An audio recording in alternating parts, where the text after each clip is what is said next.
أعوذ بالله من الشيطان الرجيم بسم الله الرحمن الرحيم اللهم صل على الموصوف بالكرم والجود فلين تنون والمن لو عمود زغير بلس فلما بلا جرما تشان مسو دمسن ماكروبا مالكونو ان مالكوكا كفا بسم الله كجم كم مالكا نور ترابو كنه émission min kadi mogoyi kuma chama nu ba réclamer nu buga baro bebla ku sika émission kono ni asile turabu kene na la sona professeur assalamu alaikum wa alaikum salam rahmatullahi ta'ala wa barakatuh yan sigle turabu kene jam kan ka foddi kan bo alhamdulillah silambi fofolo ki wal mado o ko fe ambe zikri plisi kan ba bela jalen fo kenanga nama ambe auditeur ni auditeur su fo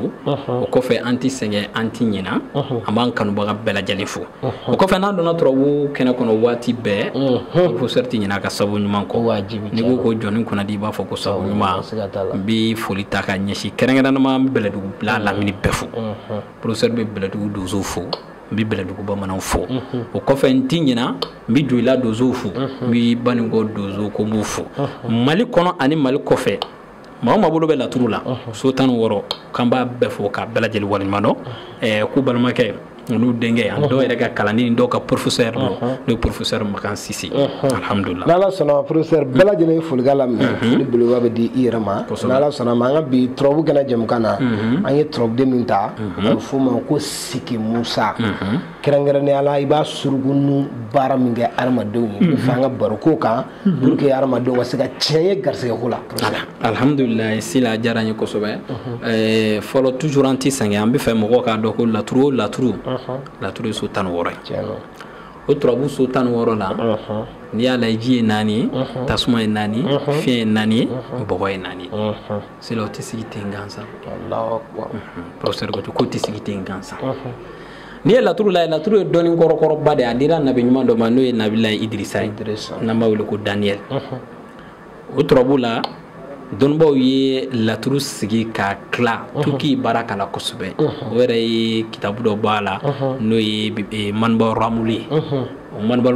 abe karamo bulu kosbe la sala tuku bi baraka nay sila ni sigi musa la je sigi musa la turu merde abba rekon d'accord trobu bay sigi ni sigi la je iti la turu da togo ni sara beledugo ay la turu da malon me iboloti buguri yene ga fiu ni matu sholula sila ni sigi musa la je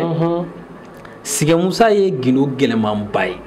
no fi ngara madeni fon fenda mina na misra fam na ko labani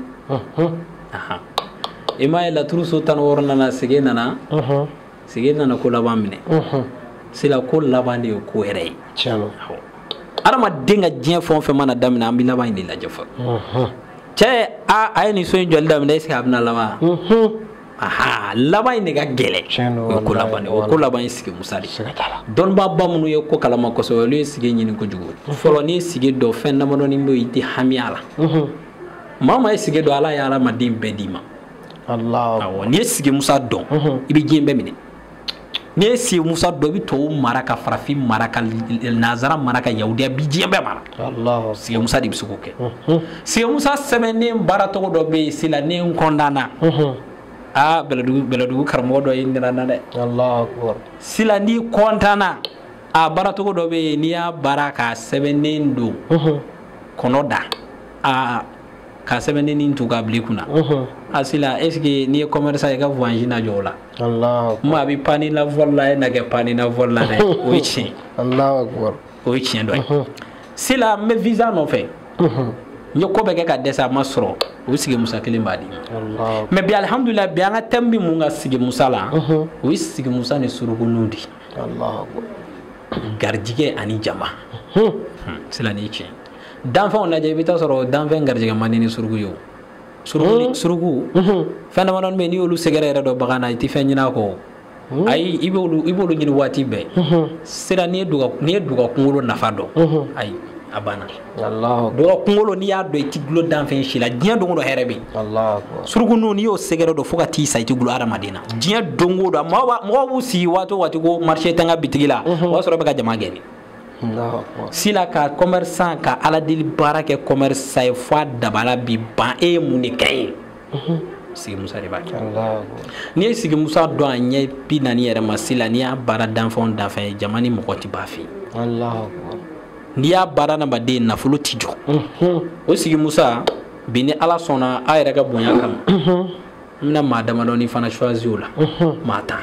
a sɛbɛnden sigi Musa ni Surugunu a sɛbɛnden an bɛna maa 10 t'a la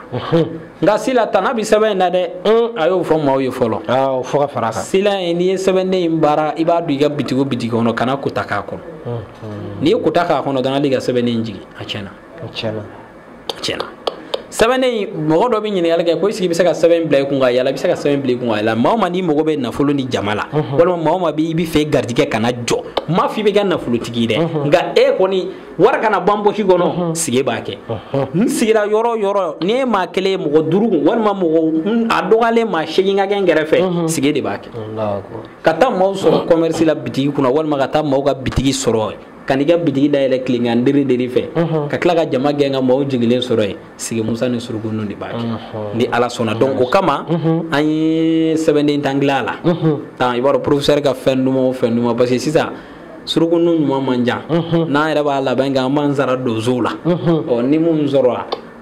Sila damadɔni dilanna an bɛ den 10 b'an bolo ni Ala sɔnna ma Mali kɔnɔ ani Mali kɔ kan cɛ ni muso mɔgɔ bɛ yen k'i bɛ fɛ ka dɔ sɔrɔ nin sɛbɛnden na i bɛ fɛ ka ye nin mɔgɔ 10 kɔnɔna na mɔgɔ 10 minnu bɛ taa a bɛ d'olu ma nɔgɔya de la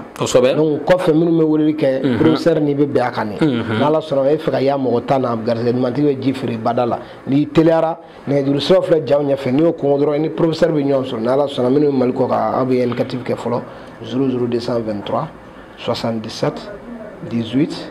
13 94 n'Ala sɔnna ma n'i y'o kɔngɔ i ni professeur bɛ ɲɔgɔn sɔrɔ inchallah i kan k'i ta la sɔrɔ cogo o cogo i kɛra diɲɛ yɔrɔ o yɔrɔ o siratigɛ ɲuman n'a teliman professeur yɛrɛ bɛ o ɲɛdɔn n'Ala sɔnna ma nin fana bɛ dan se an ka bi turabu kɛnɛ na professeur bɛ dugawu k'an ye n b'a fɔ Allahumma salli ala sayyidina Muhammad wa ala ali sayyidina Muhammad wa sallim sayyidi subhana rabbika rabbil izzati amma yasifun wa salatu wa salamun ala al mursalin walhamdulillahi rabbil alamin